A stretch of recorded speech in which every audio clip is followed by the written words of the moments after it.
right, Shalom, Shalom. Shalom. I want to talk about, of course, giving out honor, praise, and glory to. Yahweh Ba'Shem Yahushua Ba'Shem Chakadash. It's your brother Shamak Brother Kwame Olive. from the Cleveland GMS branch. I want to, coming back at you with another one. Get right into it.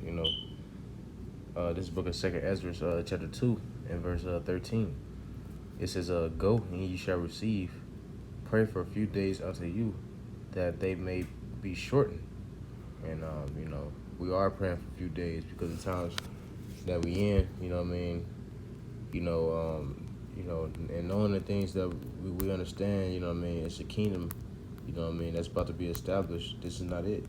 Babylon the Great.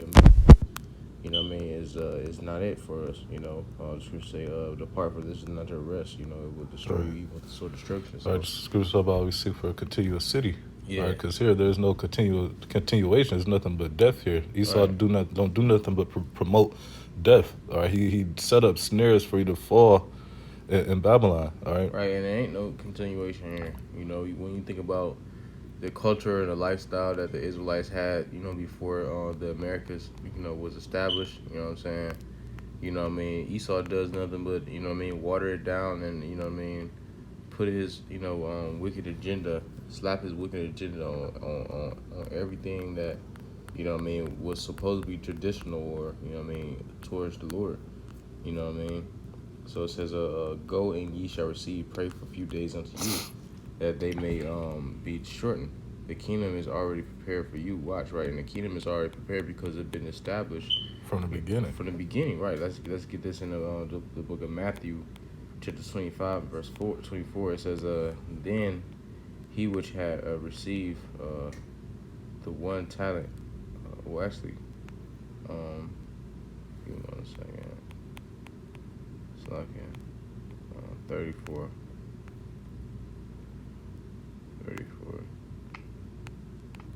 All right, it says, I can't find this precept.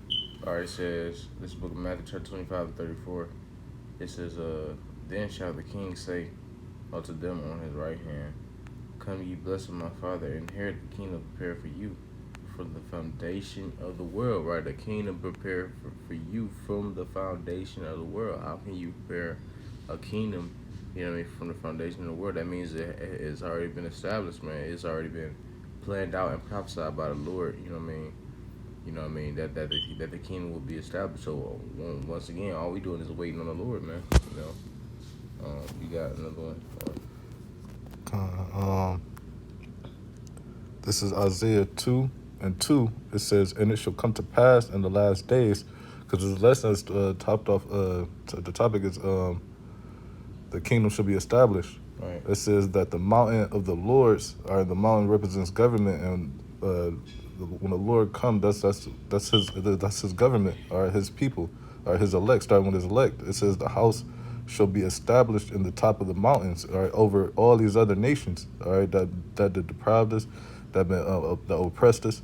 All right, we're gonna finally be on top. All right, let's say we'll grab Acts 1:6 right quick. All right. It says, "And shall be exalted above the hills, and all nations shall flow unto it." Because once we get back in our power seat, all right, we're going to be ruling the nations with a rod of iron. All right, we're going to be making sure they don't go off. All right, we're going to be in our rightful state. We're going to be lords over them, and they're going to flow into righteousness, all right? Flow into Yahweh Shem Yahushua through us. You got it? Yep, this is book of Acts, chapter 1, verse 6. "When they therefore were come together, they asked of him, saying, Lord, wilt thou at this time restore again the kingdom of Israel?" Right, establish the kingdom. All right, it wasn't that time at that time, but now we coming into that time. We coming into that time of our rulership. Matter of fact, you want to grab Daniel 2:44? So I had that too, but might as well grab it now. I'm gonna finish this Isaiah 2.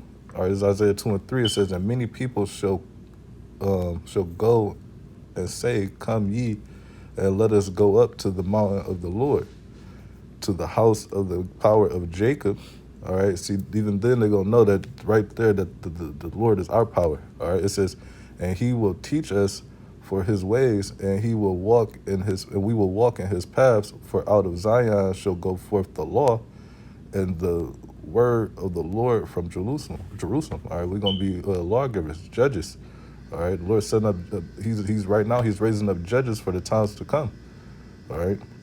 God, this is the book of Daniel, chapter 2, and verse 44.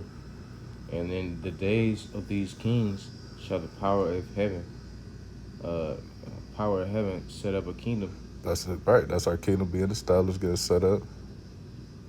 Which shall never be destroyed. Right, because ain't no nation gonna be able to come against us. The scripture say the nation shall not learn war anymore. In the end, we're gonna be in our perfect estate. To even if they was to try, the even thought we'd know and slap the shit out of them. And the kingdom shall, it says, and the kingdom shall not be left to other people. Right, the nations had their turn.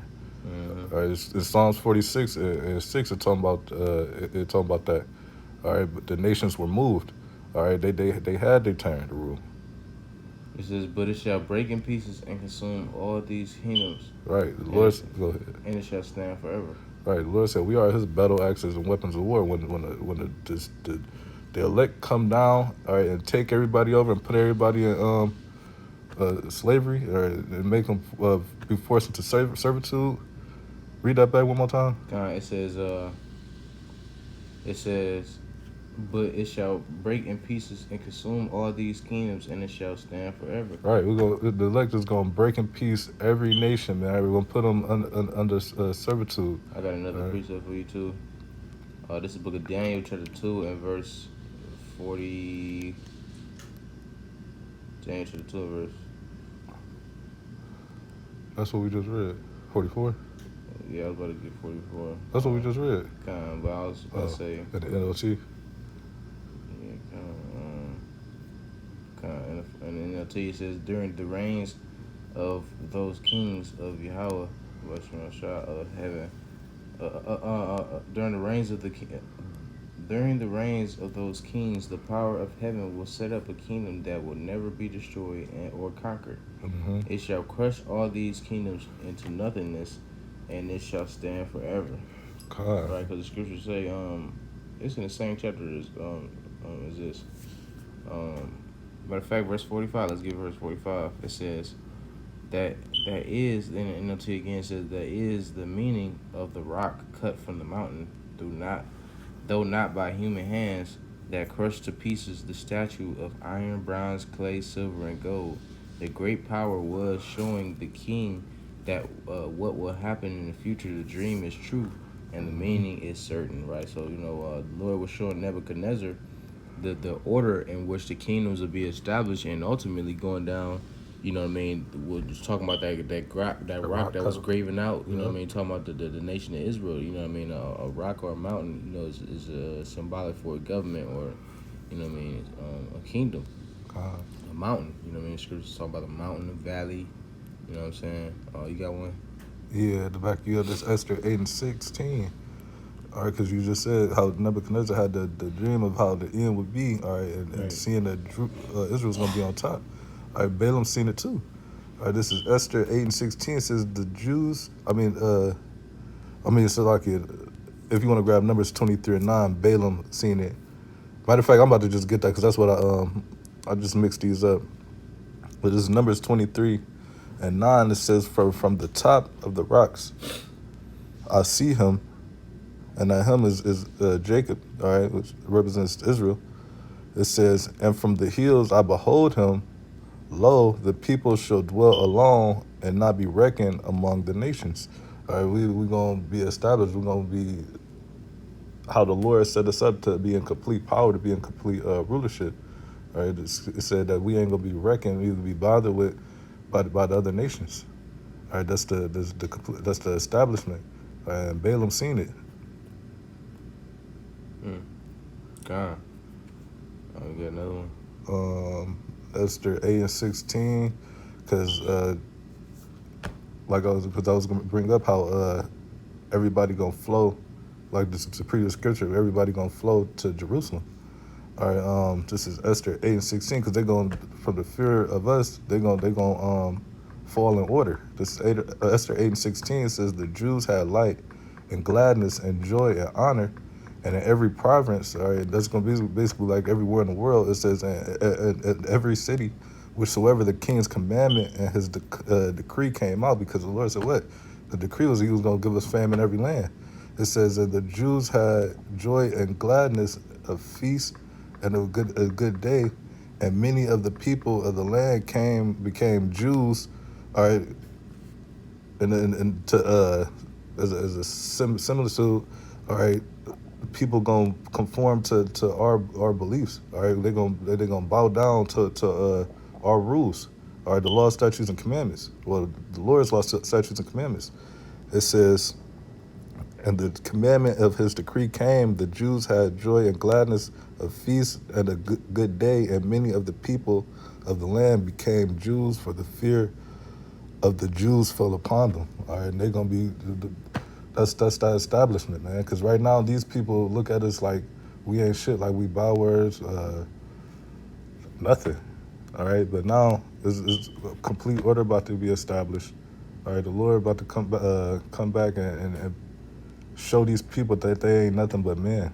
All right, they not gods. All right, we are the gods, but we die like men, but we ain't gonna die no more because the Lord defeated death. All right. It says, this book Isaiah 2 I verse. just read that, okay. but we could probably close this out. Yeah, that's it on that. I ain't got no more. All right, Lord willing, this was edifying to the Lord's elect. So next time, Shalom, Barakatah Yahweh, Barakatah Yahushua, Barakatah Yahweh, Barakatah Yahushua, Barakatah Yahweh, Barakatah Yahushua, Ba'ashem, Raha HaKodash. Until next time, Shalom, and Abba B'Boaz.